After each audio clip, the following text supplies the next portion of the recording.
New hair, who dis? Today, everybody, we're going to talk about dating apps.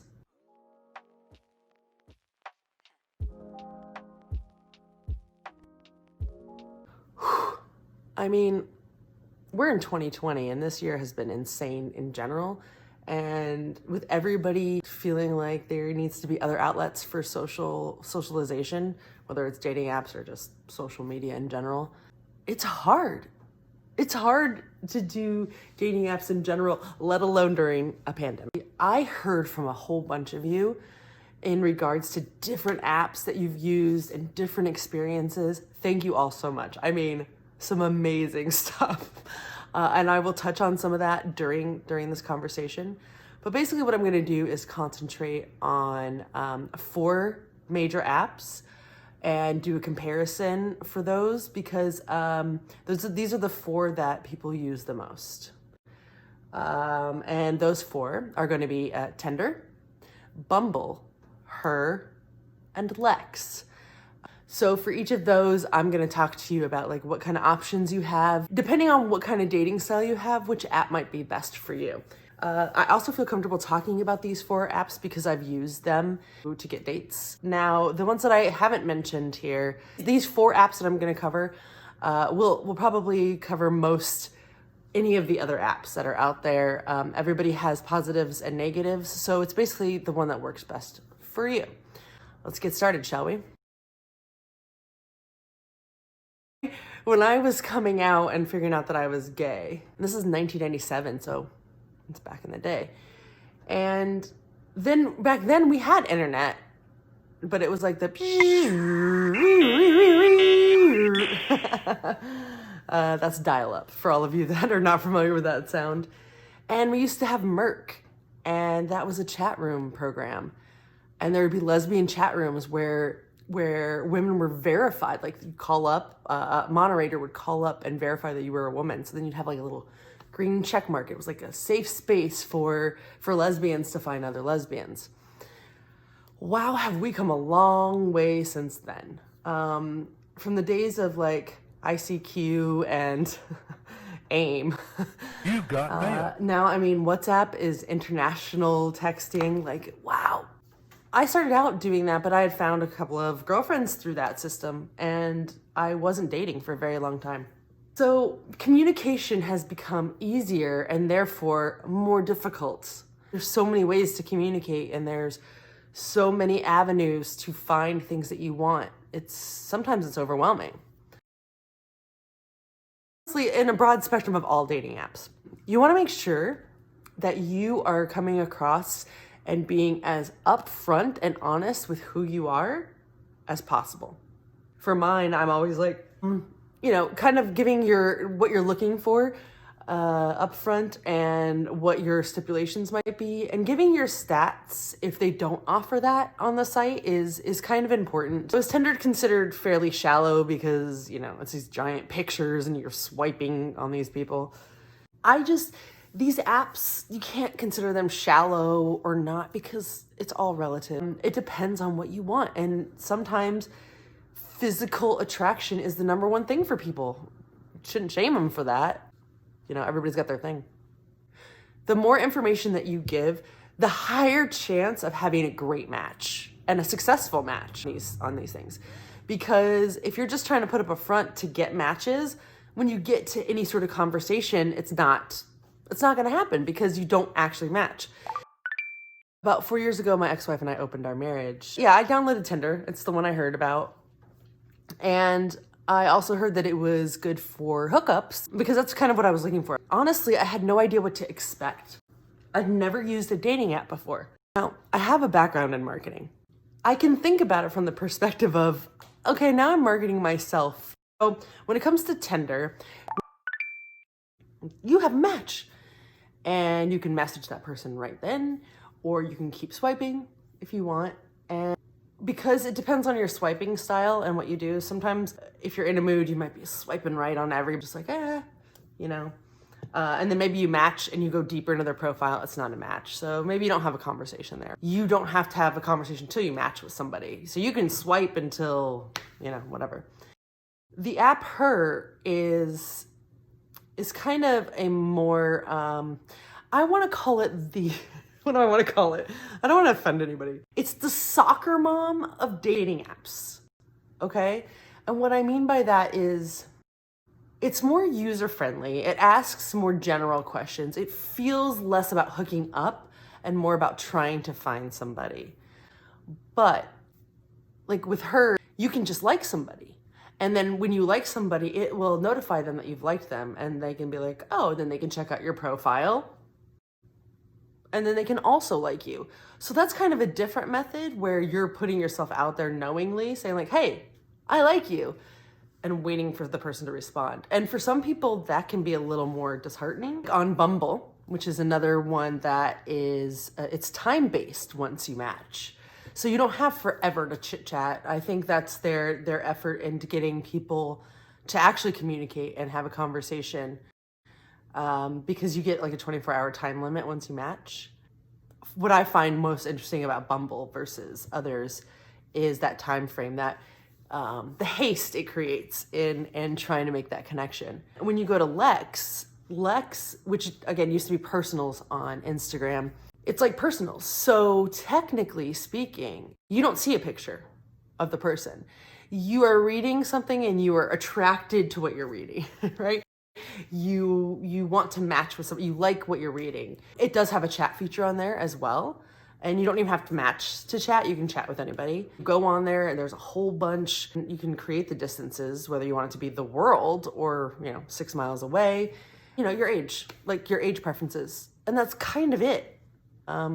Although I do find that Lex tends to be the most marginalizing of the apps, which is interesting because it doesn't have images, that people's words create quite the drama. And people use the blocking feature on Lex just kind of block people here and there. That is something that should be used for hate speech and things that are violent provoking, like kind of common knowledgeably gross.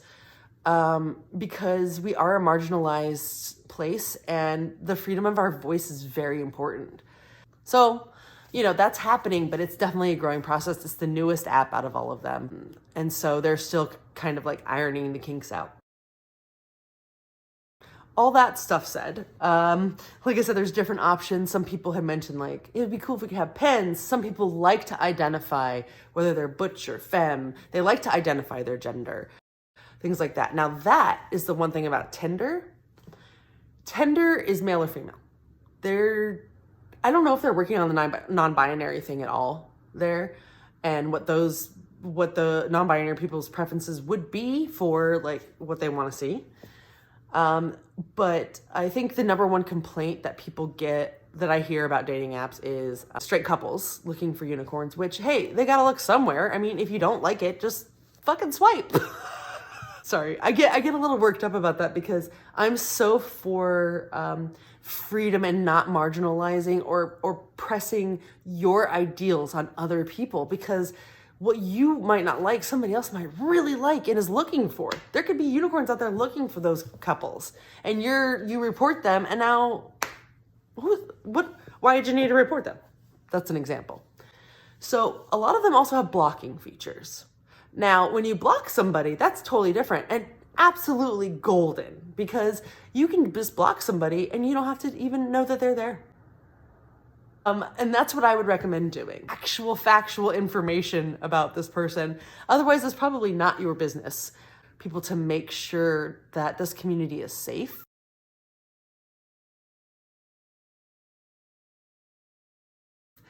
And I'm all for that. And this democracy should be a democracy, which means we discuss these things and we have a conversation about it, but we're not judging other people, because that's not our job.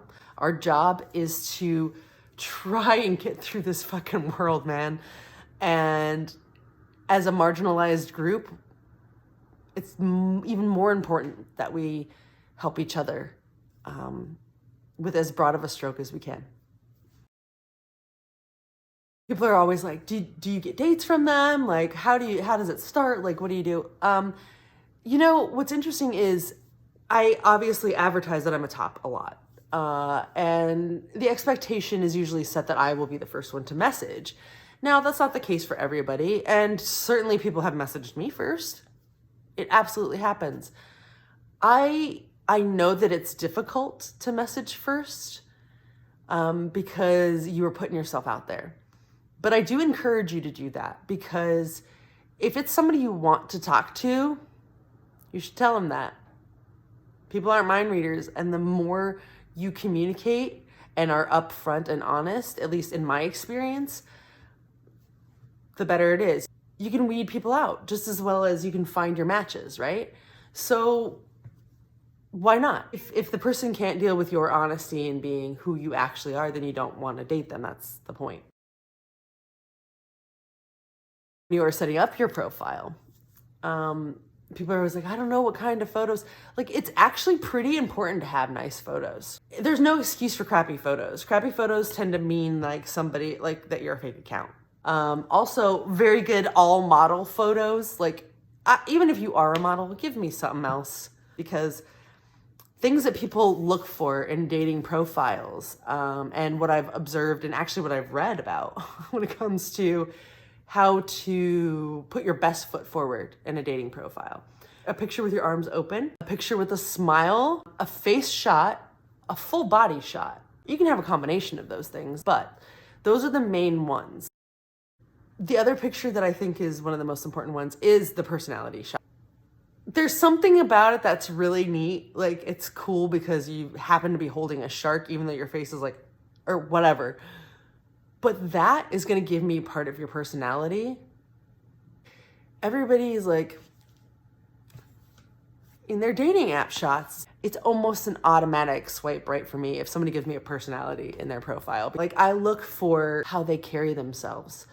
It's important to me. And the more you expose that to me, the more I'm going to like it.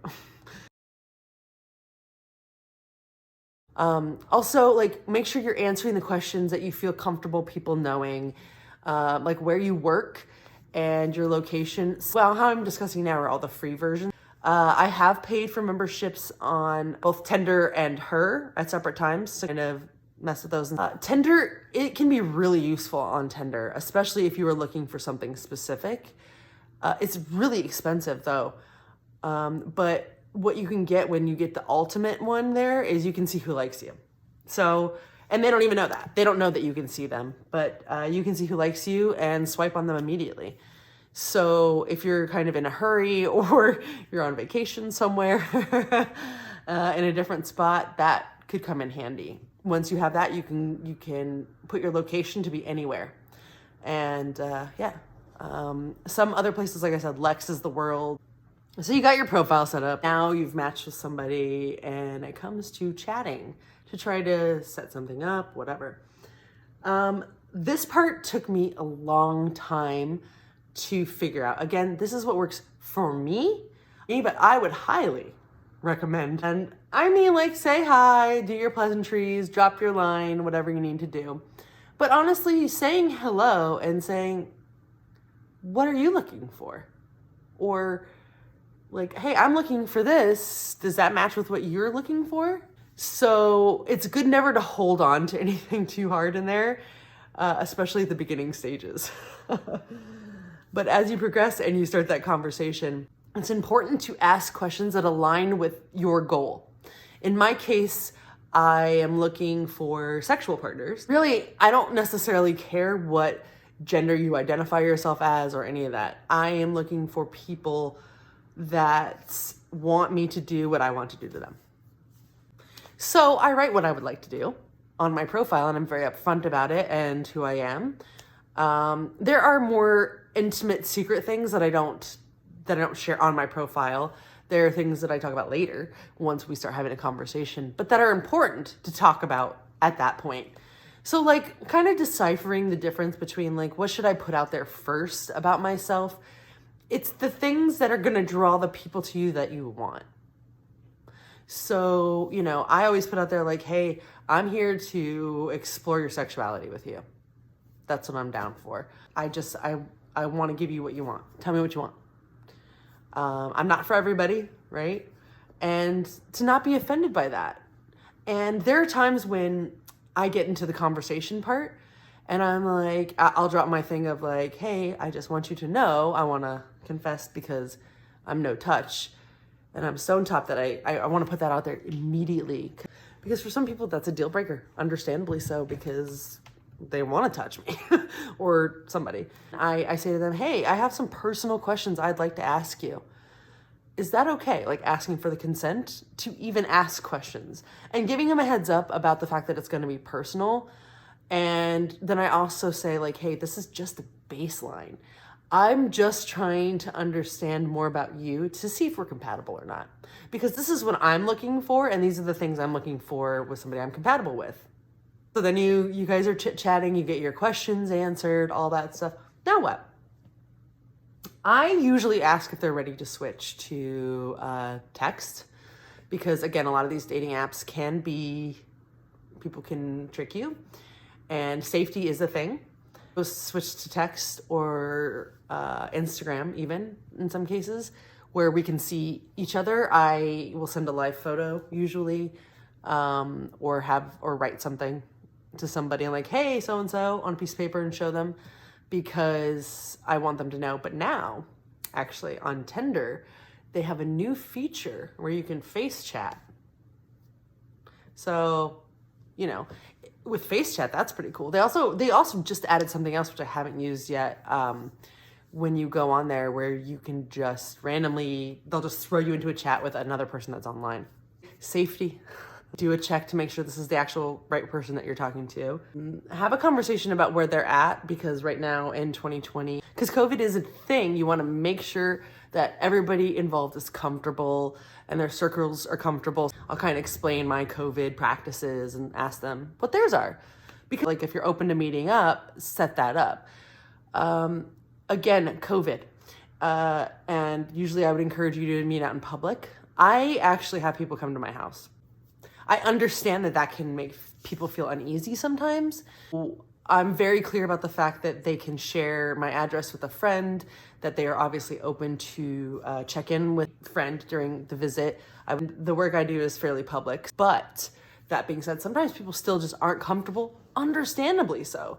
So with COVID, what do? Parks, right? And now with it being rainy season, cuffing season, it's even harder because to be in an outdoor space with somebody during COVID is definitely a thing, but really hard right now. So, but don't ignore red flags. You don't have to kick somebody to the curb because of one red flag or even a bunch of red flags, but having an understanding and seeing your patterns in relationships, I think that dating apps really amplify that. You don't have that person, you're not face to face with this person. And there's still, even if they know who you are, there's still some sort of anonymity there. And with that anonymity comes a little more strength. So people can be more forward. They can be more vocal than they would be in person. Transparency is the easiest way to deal with it, in my opinion. Have I had any bad experiences?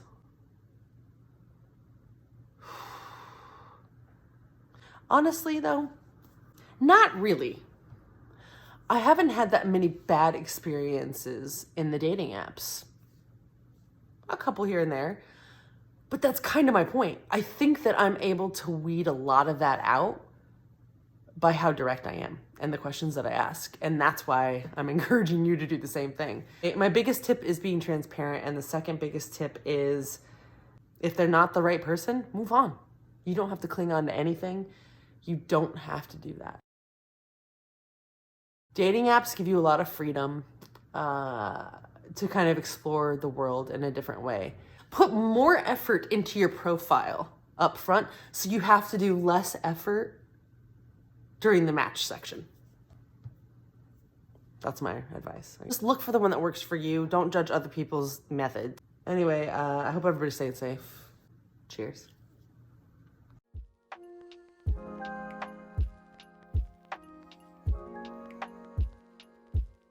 Because, fuck, you know. I kind of didn't know where to start. So, oh my God, hold on. Rosie, off, time out. I'm sorry, we just had some cat interference there. And I lost my train of thought because I'm a stoner.